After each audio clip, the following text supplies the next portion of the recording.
We go, pasok. Ilang minutes na? 27. Gawin nating mga 15 minutes. Bilisan natin.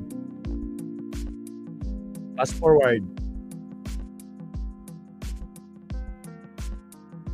Tapos bawasan natin yung background music natin. Masyadong malakas. Yan. O, pasok, attorney. Attorney! Pasok! At paiyakin ang mga garapata. At shoutout sa mga bagong pasok. Again, huwag kalimutan mag-like and subscribe. Mauubos na. Mauubos talaga. 4 na lang na iwan. Robin, hindi. Enzo Recto, kalaban ang katiwalian at kasinungalingan, kakampi sa katotohanan at kabutihan. Arcoleta.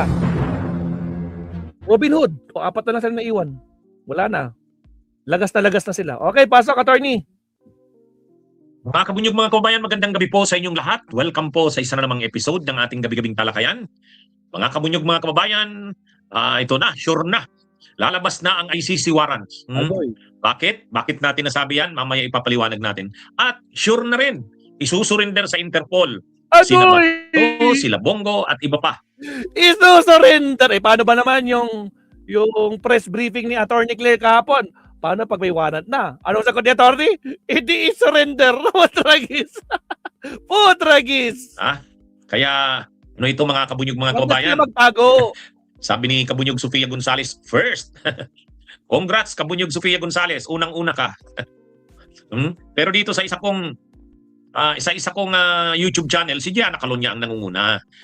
Sumunod si Daisy Cabanding, si Kabunyog Orlando Omalza, kay Julito Paloma, kay Wilfredo Minion, Ems Reyes, Jogar the Clapper, kay Jolibel Madrona, shout out po sa inyo. Kay Justin Pogi Madrona, yan. Kay James Torres, kay Trililing, kay Batang Irish, Cecil Yander. Ayan, mga kabunyog, mga kababayan. Ito, sure na ito mga kabunyog. Lalabas na ang warrant, ang ICC warrants. Bakit? Bakit natin nasabi yan? Ay mga kabunyog, hindi naman ilalabas ang mga pangalan yan. Hindi ilalabas ang mga pangalan yan kung hindi pa yan dito, sigurado na yan yung mga a-applyan ng arrest warrants. Ano na ba kasi ang sunod na mangyayari? Ang naglabas ng mga pangalan nila ay yung prosecution. Prosecution ang naglabas ng mga pangalan. Dati kasi redacted yan. Ibig sabihin, natatakpan ang mga pangalan. Hindi naman sinasabi kung sino. Natatakpan yan dati. Pero ngayon hindi na. Ano na ito? Hindi na siya. Lesser redacted na. Yung mga pangalan, pinaalam na sa publiko. Kaya ngayon, alam na kung sino yung mga co-perpetrators ni Duterte. Ang sunod na mangyayari, mag-a-apply na ngayon yung prosecution sa pre-trial chamber. Mag-a-apply na. Ano ang i-a-apply? I-release na ang maglabas na ng arrest warrants para sa mga ito. Parang katulad din sa atin sa korte. Naalala nyo si Bong Revilla? Si Bong Revilla nang maisampa yung kaso sa Sandigan Bayan, nag-apply ka agad yung prosecution na isyuhan ng warrant of arrest. Di ba? Ang bilis-bilis, naglabas na ng warrant of arrest eh. Ganyan din ang mangyayari diyan. Ngayon na inilabas na ng prosecution yung pangalan ng walo yung pangalan ng co-perpetrators, mag-a-apply na ngayon ang prosecution sa pre-trial chamber. Mag-a-apply na. Pag nag-apply na yan, lalabas na ang arrest warrant. Ngayon, ang pinag-uusapan, ano kaya ang gagawin sa ngayon ng gobyernong Marcos kapag lumabas yung arrest warrant? Sinagot na rin yan. Sinagot na ni Yussi Claire Castro. Sabi ni Yussi Claire Castro, ang stand ng gobyerno pareho pa rin ang dati. Yung ginawa kay Duterte, yun pa rin ang gagawin ngayon. So ano yun? Aarestuhin sila, isusurrender sa Interpol. Pagka-surrender sa Interpol, isusurrender na sa ICC. So yan, mga kabunyog, mga kababayan. Yan na yung mga mangyayari ngayon. Lalabas na ang arrest warrants. Ngayon, sigurado kaya yan? Sigurado yan. Ang paglabas ng arrest warrants, sigurado, hindi lang natin alam kung kailan lalabas. Pero siguradong lalabas yan. Parang kamatayan, ang kamatayan, siguradong darating, hindi mo lang alam kung kailan. O yan, ganito rin yan mga kabunyog. Itong arrest warrants na ito, siguradong lalabas yan. Kasi linabas na yung mga pangalan eh. Dati naka-redacted yan. Redacted, ibig sabihin may natakpan yan. Tinatakpan yung pangalan. Ngayon hindi na eh. Pagka ganyan na hindi na tinakpan, ibig sabihin, ipupubliko na. mag-a-apply na ng arrest warrant ang prosecution. Pag nag-apply na, pag nag-apply na ng arrest warrant, ano na yan? Alright, I'm back. Kasunod na yan, ilalabas na yan ng ICC. Pag naglabas na ang ICC ng arrest warrant, sinigurado na ni Yussi Claire Castro na ang gagawin kila Bongo at Bato tulad ng ginawa kay Duterte. Ganon din ang sinabi ni John Vic Rimulya. Nang in-interview si John Vic Rimulya, sabi niya, kung ano yung ginawa dati, ganon pa rin. Kaya ibig sabihin, malinaw ang stand ng gobyernong Marcos. Ang stand ng gobyernong Marcos, walang nabago sa dati. Ganon pa rin. Kaya pala nung talakayan namin nung isang araw ni Secretary Llamas, ang sabi ni Secretary Llamas, sigurado yung ginawa kay Digong, kay Duterte na aarestuhin tapos dadalhin sa Interpol, tapos yung Interpol dadalhin sa ICC, ganun pa rin ang mangyayari. Kaya ngayon, mukhang seryoso na itong bantang ito. Kaya nga, ang Senado mismo, naghahanda na rin sila. Kasi siyempre, posibleng mangyari ay magtago sa Senado sila Bongo saka si Bato. Kung hindi man si Bongo, kasi nagtatago na ngayon si Bongo, baka si Bato. Kaya si Ping Lacson magpapatawag ng kaukus ng mayorya ng Senado sa 18. Sa 18, sa Wednesday. Bukas. Magpapatawag daw ng kaukus si Lacson. Sabi ni Senador Ping Lacson, kailangan nilang pag-usapan yan. Anong gagawin kay Bato at Bongo? Halimbawang humingi ng tulong sa kanila, anong gagawin nila? Ano na ito, mga kabunyog? Tapos Kaya, actually, yung problema ni Cayetano, ubos na ang kanyang miyembro. Siyam sila. Siyam yung minorya ng Senado. Tapos kung si Bato ngayon nagtatago na, ewan natin kung si Bongo magtatago na rin. Kaya ano talaga ito mga kabunyog? Talagang seryoso itong usapin na ito sa kanila. Kaya kahit pa anong sabihin, hindi talaga nila pwedeng baliwalain ito. Kasi siguradong lalabas ang arrest warrant. Hindi lang alam kung kailan, pero siguradong lalabas. Lalo pa, nilabas na ang mga pangalan nila Bongo, nila Bato, ni Aguirre, ni Albayalde, ni Casculan, ni Danao, nila Piña. Yun, linabas na ang mga pangalan nila. Kaya ano na yan? Kumbaga, naghihintay na lang, araw na lang binibilang nito. Mga kabunyog, mga kababayan. Tragis, Sinabi na rin ni Yussi Claire Castro, walang mababago. Kaya yung sinasabi ni Ping Lacson, di ba sabi ni Ping Lacson, hindi. Dapat dalhin muna sa korte. Kapag may warrant of arrest ng ICC, dalhin muna sila sa lokal na korte. I-exhaust muna lahat ng legal remedies. Huwag naman kaagad-agad dalhin sa Interpol tapos dalhin sa ICC. Yun ang sabi ni Lacson. Problema, hindi naman siya presidente ng Pilipinas. Ang presidente ng Pilipinas, si PBBM pa rin. Ano ang stand ng Malacanang? Yung sinabi ni Yussi Claire Castro. Hindi naman magsasalita ng ganun si Yussi Claire Castro nang hindi muna nagtanong sa executive secretary o sa presidente. Siyempre, nagtanong muna yan si Yussi Claire Castro bilang spokesperson. Nagtanong yan. Ano po bang gagawin natin? Ano pong stand natin? Katulad pa rin po ba ng dati? Pag tinanong po ako ng media, nung tinanong siya ng media, anong sagot niya? Ang sagot niya, ang sagot ni Yussi Claire Castro, nung tinanong siya ng media, pareho pa rin ng dati. So, ibig sabihin, aarestuhin si Bato, aarestuhin si Bongo, ito-turn over sa Interpol, pagka-turn over sa Interpol, ito-turn over naman ng Interpol sa ICC. So, ganon. Ang magliligtas lang sa kanila, ay ang Korte Suprema. Yan lang yung pwedeng magligtas sa kanila. Korte Suprema. Paano masasabing Korte Suprema? Kapag naglabas ang Korte Suprema ng TRO, Temporary Restraining Order, ibig sabihin, i-restrain ang gobyerno na huwag i-arestuhin sila Bato at sila Bongo, o kaya kung aarestuhin, dalhin sa lokal na korte, yun ang makakapagpa-stop sa gobyerno. Pero hanggat walang sinasabi ang Korte Suprema, wala. Kung ano yung dating ginawa kay Duterte, yun daw ang gagawin uli. Yan. Kasi pinapanindigan ng gobyerno na walang mali sa ginawa kay Duterte. So yun pa rin ang gagawin. Kaya lang, si Lacson kasi naaawa daw. Naaawa kay Bato at kay Bongo. Kaya gusto nila, huwag nang gawin yung ginawa kay Duterte na kaagad-agad tinurn over sa Interpol. Ang gusto nila, i-turn over muna sa lokal na korte. Yung korte na ang mag-decide kung anong gagawin. Kumbaga, i-exhaust muna yung legal remedy sa korte. Eh, kaya lang, wala pa namang sinasabi ang Korte Suprema na ganun ang dapat gawin eh. As far as yung gobyerno ang concern, ibig sabihin yung DOJ, DILG, yung dati pa rin nilang ginawa, yung pa rin ang gagawin. Malinaw yung binitiwang salita ni Yossi Claire Castro. Wala na. Isusurrender pa rin sa Interpol. Kaya ang tanong ngayon kay Bongo, Handa ka na ba? ang may problema dito si Bongo eh. Bakit si Bongo ang may problema? Si Bato nag-decide na. Wala pa nga ang warrant of arrest, nagtatago na. Eh di lalo namang hindi naman susurinder yan kung may warrant of arrest na. Ang problemado ngayon si Bato o si Bongo. Ano bang gagawin niya? Magtatago Di ba? o haharapin? Oh. Kaya problemado si Bongo eh. Hindi niya alam anong gagawin niya. Kapag hindi siya nagtago at wala namang order ang Korte Suprema, Pakay malinaw na na. ang gagawin kay Bongo. Aarestuhin siya, dadalhin sa Interpol, dadalhin siya sa ICC. Siyempre, ayaw ni Bongo noon. Ayaw ni Bongo noon. O anong gagawin niya? Magtatago siya. Hindi siya handa sa pagtago. Hindi sanay magtago si Bongo eh. Hindi sanay magtago. Otrakis! Si Bato, ang training military. Kahit papano, sanay siya sa mga ganyan. O, kaya ano ito mga kabunyog, mga kababayan? Ay, ang magdi-decide sa ganyan na itong magkapatid na Rimulya eh.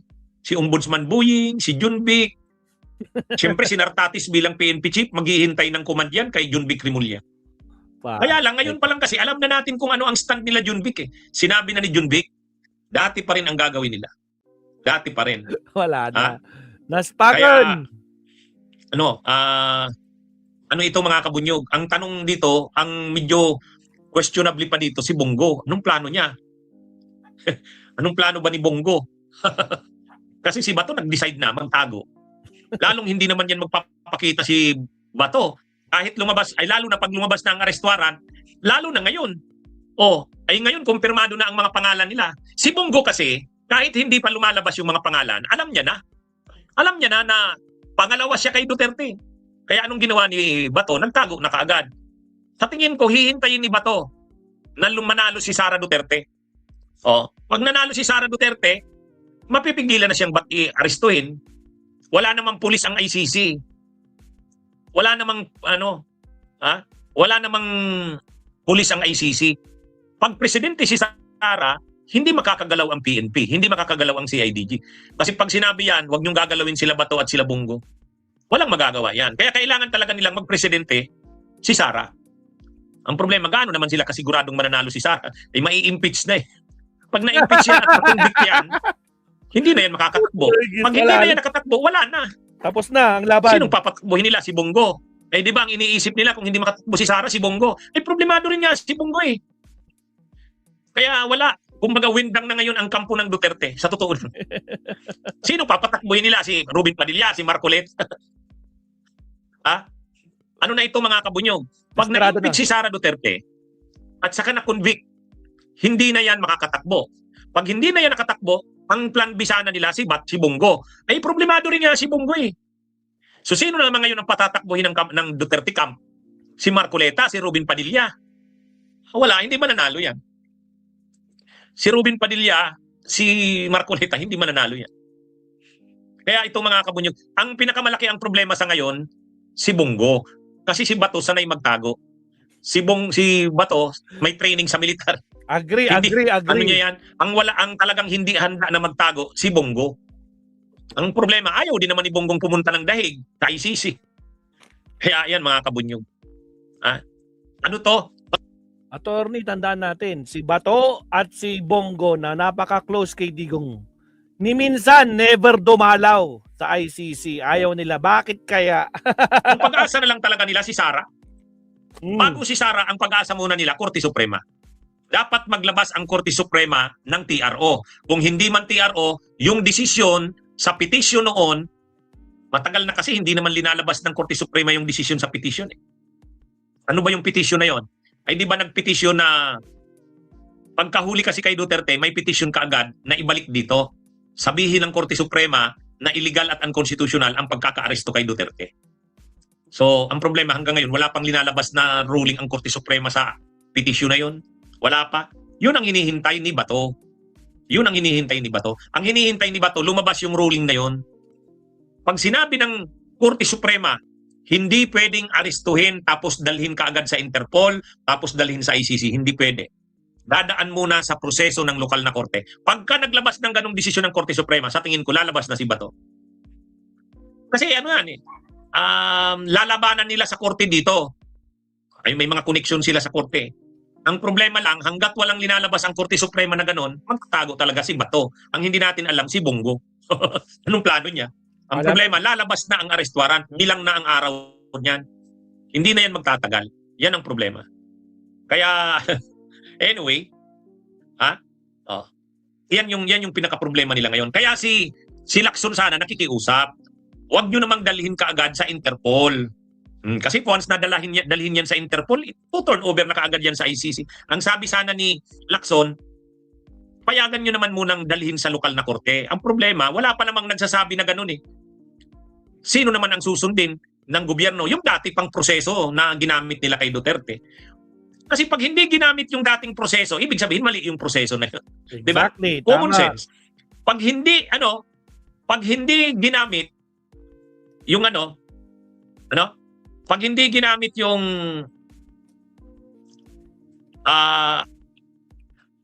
hindi ginamit yung yung dating paraan, pag hindi ginamit yun, ang mangyayari dyan, parang inamin mo na mali yung ginawa mo dati.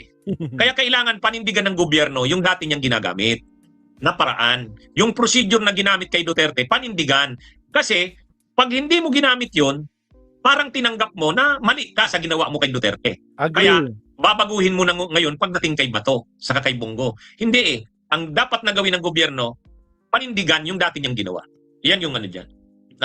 Right. Ito mga kabunyog, mga kababayan. Ganyan yung ano dito. Kaya lang, ang masaklap talaga kasi dito, kahit si Lacson naaawa kay Bato at kay Bongo.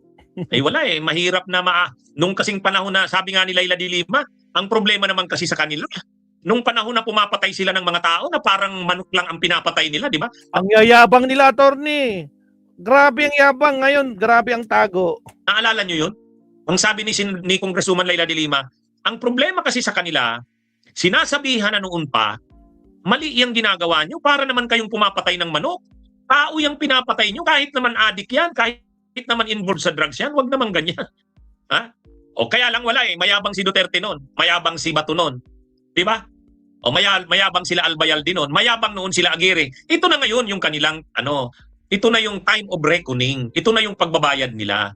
Sabi nga ni Congresswoman Leila de Lima, sinasabihan na sila noon, hindi tama yung ginagawa nyo. Tao yung pinapatay nyo para kayong pumapatay ng manok. Ay wala eh. Wala eh. So ngayon, anong nangyari? Yun, nakakulong na si Duterte. At ngayon, sila na yung susunod. Sila na yung susunod. Kaya, kumbaga, sabi nga ni Congresswoman Leila de Lima, napakayabang pa nila. Yun ang problema, napakayabang pa nila. Kaya itong nangyayaring ito ngayon, parang kung ano yung tinanim mo, yan yung aanihin mo. Hindi talaga kasi sila makapaniwala na papanagutin sila eh. Ang tagal kasi na iniisip nila, wala namang makakagalaw sa atin. Inassure na tayo ni Presidente Digong, hindi tayo mapapanagot dito. Ganun yung iniisip nila eh. Matagal na ganun ang iniisip nila. Ang paniniwala nila talagang parang walang sila eh. Walang makakapanagot sa kanila.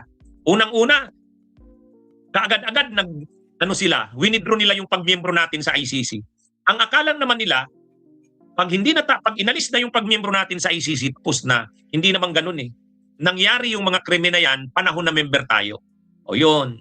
Kaya, pangalawa, ang iniisip nila, sige nga, sino namang aaresto sa atin dito? Wala namang pulis ang ICC. Hindi nila naiisip na nandiyan ang Interpol. Kaya yan mga kabunyog, mga kaong. Kumbaga, ang nangyari ng lahat ng ito, hindi nila ito inaasahan. Kaya nagkakagulo na sila ngayon.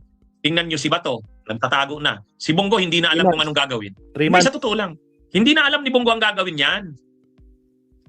Sasama na ba siya sa pagtago kay Bato? Hindi niya kaya yan. Hindi yan sanay sa pagtago. Pag hindi naman siya nagtago, alam niya nang aarestuhin siya. Top-notcher ka nga sa eleksyon noong Mayo 2025, top-notcher ka sa senador, para ka naman ngayong may sword of Damocles sa ulo mo, para ka may laging nakaumang na sword of Damocles, di ba? Ganyan yung sitwasyon nila. Nakatutok na ba, Ha? attorney? Di ba? Para ngayon, sa totoo lang, yung mga biktima ng war on drugs nila, at least nabibigyan na ng hustisya. Nabibigyan na ng hustisya. Yung. Kaya si Duterte ako sa tingin ko si Digong. Si Digong tanggap niya na yung anong nangyari sa kanya. Naalala niyo bago naglanding yung eroplano doon sa Daig, sa the Netherlands? Naglabas ng last message si Duterte. Kung babalikan niyo yun. Ha? Nung palanding na yung eroplano doon sa Daig, sa the Netherlands, nag-deliver na ng kanyang message si Duterte. Alam niyo kung ano yung mensahe ni Duterte bago nag-land yung eroplano? Sabi niya, tanggap ko na ito. Okay na ako. Alam ko na mangyayari ito.